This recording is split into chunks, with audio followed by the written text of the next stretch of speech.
What's up, guys? I'm back on the grind, starting to work on my round 2 entry. It's the beginning of November.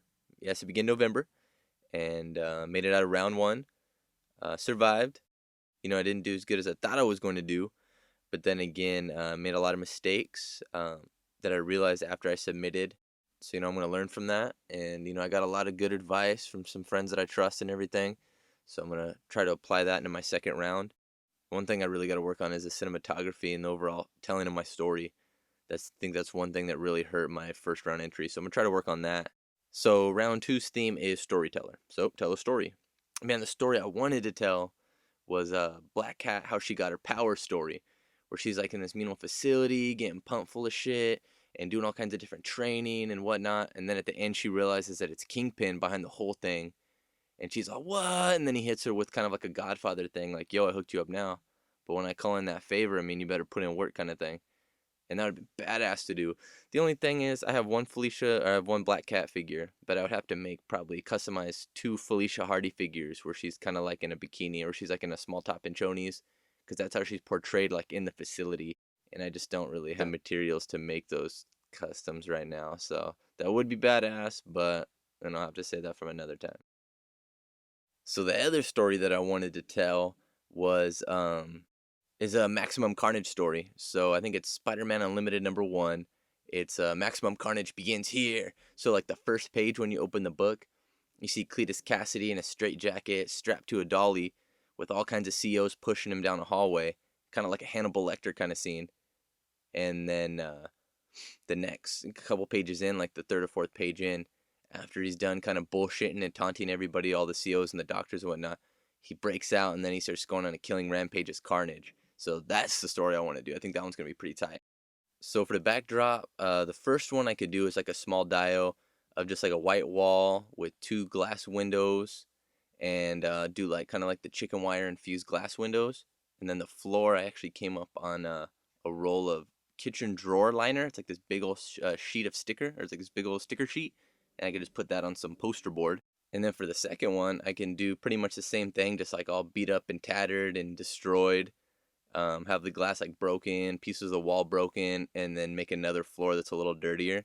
And props, I can't do too many props in this one. Of course, the dolly for the first one.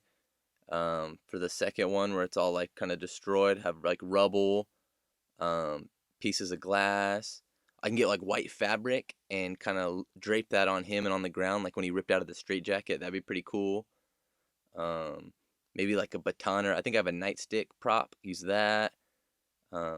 Just different rubble and debris on the ground. Oh, I have a little key ring prop. I think it came with like a ring of keys, like janitor keys. I think it came with like a Walking Dead figure. I could put that on one of the guy's belt loops. I mean, that's kind of a small one, but it's kind of a cool detail. And then maybe like, I don't know, maybe like a trash can or something. I don't know, I can't really do too many props because I don't want to overload it with just random shit. And then effects, of course, I'm going to be using the Marvel Select Carnage. So the tendrils that came with him, I'll make some custom tendrils that are kind of a little longer, that are like choking or like attacking the dudes. And maybe some blood, maybe a little bit of smoke. And the cutouts will be pretty easy. I'll just photocopy the bubbles from the comic book, and I'm just going to use the exact cutouts and tell the story exactly how it is, like in the comic book pretty much. So big shout out to the homie John Connor for hooking it up with one of these dollies. And it's funny because the day before I got that big box of come-ups that he sent me, I came up on that Spawn figure that came with the dolly. He's like this psycho clown in a straitjacket for just like a couple bucks, man, on card. So it works out perfect that I got 2 now. So one I'm going to permanently attach Cletus Cassidy to, and then the other one's going to get like destroyed and beat up. So one of them I completely destroyed, as you could see. And then the other one, that had like handles on the side, and I actually dremeled those off, and I like glued them to the back and put epoxy around it, so it has like the little handles right on the back right there. So a while back, one of my favorite comic shops had like a little parking lot sale, and they had a bunch of those Movie Maniacs. I think it's Movie Maniacs for like hecka cheap. And I swooped up the Samuel L. Jackson and Shaft figure, and I kind of just been sitting on that just to mess around with, do something with it. And so what I did for this, I actually just heat and popped his head and his arms off, and then sculpted the kind of straitjacket looking arms on him.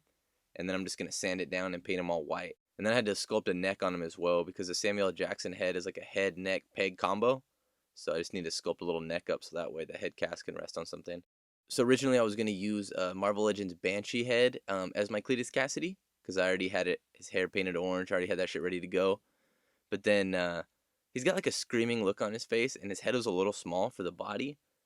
And the comic book page I'm trying to emulate, he's got like this smug, kind of evilish grin look on his face. So it kind of looked off with that screaming face. So I did a little bit of research. I came across Billy Mahoney's website, the Bill Maru Toycanics, and he did a repaint on a DCUC creeper head. And oh, that looked perfect. That's exactly what I wanted to go with. So I didn't want to buy that creeper figure. I just wanted the head cast. So I kind of searching on eBay to see if someone just had the head casted, and I found an eBay store, Star Wars Geek. So big shout out to Dave Castle for having that in stock. That saved the day. And then I got the cast in within like in a couple days. Was pretty easy repaint. The only thing is I goofed up and I used the wrong clear coat. And I didn't use my matte clear coat. I used the clear one. So now it's like hella glossy. He looks all greased up. I goofed that up, but he still looks alright. So he looks pretty good. I left the belt and the shoes alone. I left that black. I painted everything else white. And then I just have to strap him to the little dolly with the leather straps that came with that Psycho Clown Spawn figure. And those straps look really good. So this figure looked pretty tight. So alongside the COs, I wanted to throw in a couple cops in there. So I'm going to do that NECA T1000, like that Asian looking guy figure.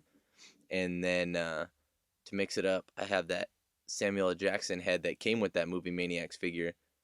So I'm going to recycle that. So I had to add a little bit of sculpt to make his neck just a little bit longer. And then I'll just have to repaint his hands to a darker flesh tone. So I was able to match his darker flesh tone pretty good. And then for some reason I lost his left hand. Hopefully I'll be able to find that before I start filming. But if not, whatever, I can just hide it behind one of the other guys or something. I don't know, I'll figure it out. So again, I got to throw out another big fat shout out to the homeboy John Connor. Hooked it up with like 2 or 3 shield dudes. I already had a bunch, but I needed just a couple more, and he hooked it up. He came through, so big thanks, man. So what I was doing is a lot of the shield guys come with like the sleeveless cutoffs. So I heat and popped their arms off, and I'm gonna paint their shoulder blades and then the top part of their bicep, so it looks like they have just like the half or the quarter sleeve sleeves. Because the COs can't just be walking around the facility like beefing it, showing off their guns with cutoffs. So I try to make that look a little more realistic. I also dry brushed with like a darker gray on all of their shield bodies too. They have so much detail on them, but a lot of the detail's lost because it's just a flat black. So that kind of, I guess, would help disguise it a little more too, so it doesn't obviously straight off the bat look like a shield dude. I mean, even though it does. And I also think it's important too. I mean, if you have the time and if you have the tools to do it and everything, is try to help disguise the characters. So for instance, I heat and popped Homeboy's head off and I put Stone Cold's head on there. I mean, obviously that's Stone Cold, but kind of help blend them in more. It's just like as a random and not as a shield agent, or repaint their hair, or give them facial hair, or just anything that's gonna make them look a little different. Because it's kind of, I don't know, it's kind of repetitive when you see Dean Ambrose in every scene and Seth Rollins in every scene. But if you paint their hair a little different or give them different facial hair, anything like that, anything to help disguise it if you're ever able to. So all my figures starting in my round 2 display. I got Samuel L. Jackson as a cop. I got T1000 cop dude. I got Cletus Cassidy all Hannibal Lectered out. I got Stone Cold as a CO. I got black hair Dean Ambrose, basic and elite. And I got brown haired Seth Rollins, basic and elite. And of course, Marvel Select Carnage.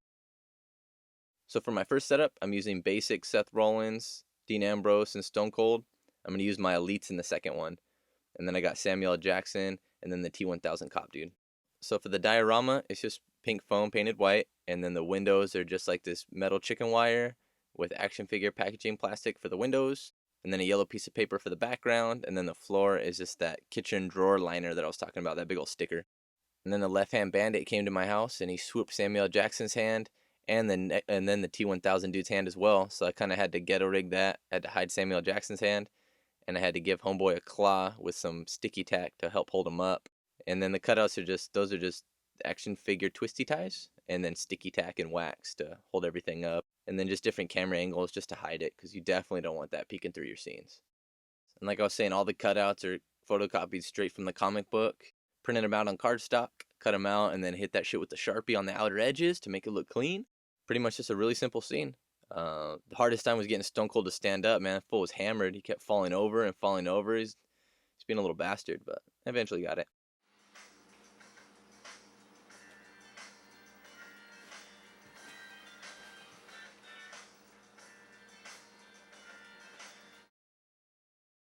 And the second setup is pretty much just a destroyed version of the first one. Same thing, pink foam, white paint, and then different grays to make it look like rock. That's the same like chicken wire fencing with action figure packaging plastic. And the plastic doesn't even really show up. I tried to dry brush it with the white, but it still doesn't really show up, barely. And then that, the metal part is like the rebarb and everything. That's just a piece of a chain link fence. I was on a scavenger hunt and I found this long piece of chain link fence. I got another yellow piece of paper for the back, and I actually have a red one as well with light shining on it to give it kind of an orangish hue. And then for the scene, I just have various pieces of rubble and rock. I have that dolly all shredded up. I have pieces of that chicken wire on the ground, pieces of the plastic to look like glass. I had some like white denim that I kind of cut up to make it look like his straitjacket was ripped up. I draped a couple pieces on him, put it on the ground, threw a nightstick on the ground. I couldn't really think of any other props to throw in there that would make sense.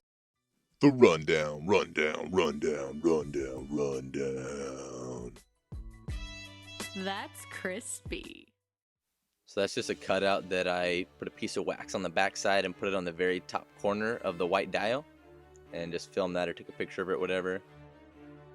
I kind of feel like on some of the dialogue I left it on there a little too long, but I always, Craig Warrack has this really helpful video that says, you know, if you're able to read the captions out loud at a regular speed, that's pretty much what you want to do. So I tried to keep it like that, but some of them I did leave it a little long, which, I don't know, I probably shouldn't have done that. I kind of wanted to use the Maximum Carnage music from the video game, but then I thought, that might be a little too cartoony. I kind of like the way the music is paced in this video, and it's funny because someone actually brought that up. They're like, oh, you should have used the Maximum Carnage video game music. That'd have been tight.